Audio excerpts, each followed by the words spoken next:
Hello, and welcome to the second episode of the D-Pad, a video game news, reviews, and interviews show. Today we talk about Cave Story Plus on the Nintendo Switch, stylization in video games and cartooniness, and 2D Sonic the Hedgehog. We've got a lot to cover, so pick up a soda, a coffee, or a Soylent. I'm trying to get a brand deal so I can get free Soylent. And let's get started. It's the D-Pad with Annie Mock. Let's rock! Cave Story Plus for Nintendo Switch is half off on $15 on the eShop. Usually a little bit spendy for an indie game, but $15 I think is perfect for this lovely Metroidvania 2D platformer, story-driven special game by just one person, Daisuke Pixel Amaya. If you have a 3DS, you could get Cave Story Plus in 3D, or confusingly, you can get Cave Story 3D, which is a fully remade version in polygons instead of pixels. Perhaps a strange choice for a fully pixel art game, but Daisuke Pixel Amaya was so committed to this version that he quit his job as a programmer I believe, to make that version. So, some real dedication going into that. But Cave Story Plus may still be the definitive version on the Nintendo Switch, especially with the multiple soundtracks from the different versions, all by Amaya and perhaps remixed by others. It's unclear. There's not a credits section for the music as far as I know. Now, let's talk a little bit about stylization in video games. A few days ago, Nintendo released a video for Pokemon Let's Go Pikachu and Pokemon Let's Go Eevee that brings together this twinkish Professor Willow, who is in 3D, somewhat realistic style, and he is here talking to cartoony classic Professor Oak, which we know from the anime and Generation 1.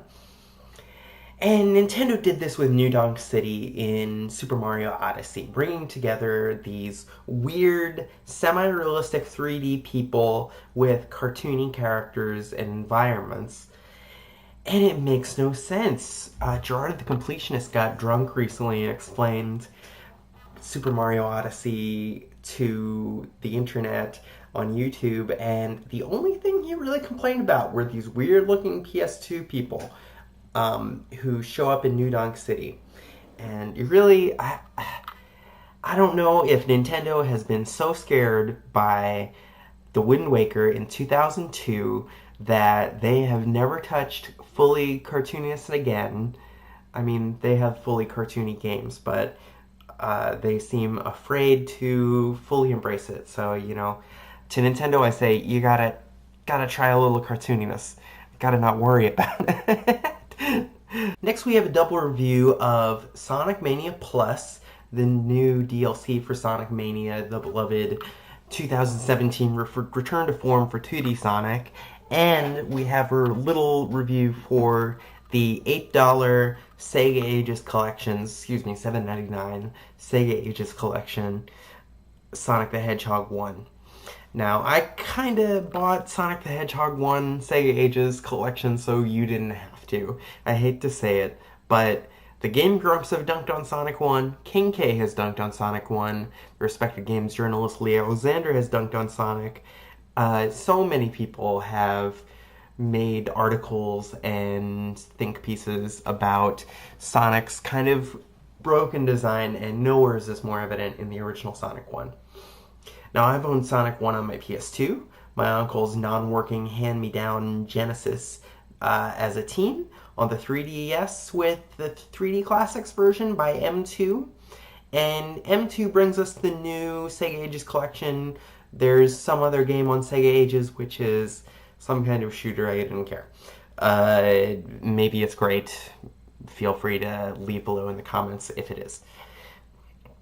Now, this is the best the original game has looked. The iOS and Android remake's not exactly a port by Taxman and Stealth fixed the frame rate and added widescreen support, but this is the cleanest classic Sonic one you're going to get.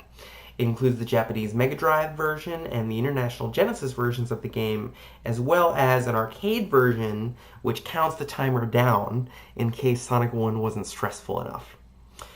It includes a level select, so you can recreate the Game Grumps playthrough of kind of jumping throughout the levels,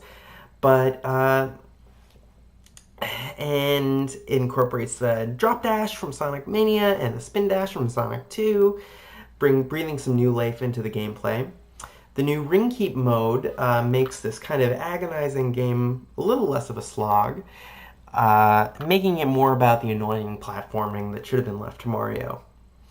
Now, I could have waited for the upcoming Sega Mega Drive and Genesis Classics collection upcoming for the Switch. Now, besides the fact that I wanted to get this game to review for you folks at home, there's a couple issues that I'm having with the Sega Mega Drive and Genesis Classics collection.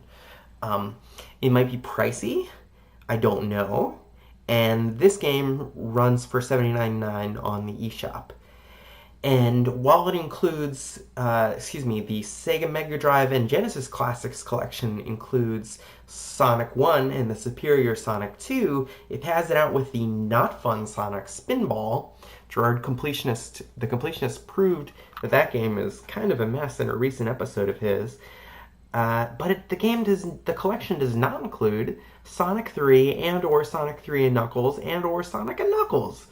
I'm holding out for a more dedicated Sonic collection or for further Sega Ages Sonic editions with a similar cheap price tag.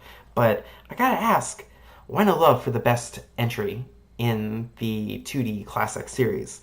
It makes no sense. We got some love for Sonic the Hedgehog 3 a bit back with the recently released Sonic Mania Plus DLC with its Encore mode, available as a physical package with the manual reversible cover and the DLC included, or as a $5 add-on to the DLC if you got the $20 base game last year in August 2017. Doesn't that seem so long ago now that we were without Sonic Mania for so many years, and now we are with Sonic Mania. the Lord is with us. Now, if you're a casual Sonic the Hedgehog fan, you're not old like me or old at heart like young retro gamers must be, that Sonic Mania Plus is all the 2D Sonic you're ever going to need in this world, I think. Now, the physical release, which I definitely would have gone for if I was a double-dipping type, or just a little bit more of a Sonic fan, runs for $30, and that's the version I recommend you get if you have not touched Sonic Mania so far. From RGT85's video on Sonic Mania Plus Physical Edition, it sounds like quite the sweet little collection with a reversible cover and all that. Now, the sitch with Sonic Mania is that it's Sonic and Tails, or Knuckles, being transported through space and time back through levels they've already played, but remixed, like Green Hill Zone and Chemical Plant Zone, along with some great new levels that mostly fit right in. I kind of wish they'd gone one way or the other, either entirely new zones or entirely old zones, but the fact that Sonic Generations, a Sonic recreation of old levels, came only a few years ago, and probably that the developers were chomping at the bit to make new 2D Sonic levels. Maybe Sega advised against it. It does make for kind of an odd mix. Sonic Mania's story does connect via the plot's MacGuffin, the Phantom Ruby, to the most recent 3D Sonic entry, Sonic Forces, which is a strange fact. Sonic Forces being the one that lets you make an avatar, and the less said about that, you can make some strange stuff in that version. That's all I can say, because I haven't played it, and I don't plan on playing it. But Sonic Mania Plus lets you play as a few new characters in the arcade-like Encore mode. We've got Mighty the Armadillo from Knuckles Chaotix from the 32X, who has kind of a smash move and smashing down on the ground. and Ray the Flying Squirrel from, I believe, Sonic on an arcade machine somewhere in the 90s, has this flying mechanic, not unlike Mario's beloved Yellow Cape from Super Mario World. In Sonic Mania, all the levels are remixed by Taxman and Stealth and the other developers, and all the music is remixed by T. Lopes with new compositions as well. Now, the only shame I think about Sonic Mania Plus as a package is that it does not contain the beautiful, lovingly made Sonic Mania Adventures animated cartoons by Tyson Hess and others. This one would have rounded out the package nicely. Thanks so much for joining me on the second episode of the D-Pad. Interviews are coming in future installments with game makers like Zoë Quinn, Alex Dalbey, Julie Muncy. Some of these are game makers, and some of these are people involved in games journalism, games adjacent people, and Joyce Hatton, and others. Now, please like, comment, and or subscribe if you like. And you can please check out some ways in the comments below, in the description below, where you can find out how best to support the channel. But really the best way is just like, comment, subscribe. That helps a lot. But if you want to go above and beyond, you can find digital books with Itch.io, physical books with Big Cartel physical comic books of mine, including Annie Mocklo's video games, and shirts on Threadless, including a shirt that says Tails is gay, with Tails smiling, and Knuckles, and Kermit the Frog, Sonic, it's a bunch of other characters. Thanks so much for joining me on the D-Pad, and I hope you get to enjoy some video games with some friends today. Alright, bye!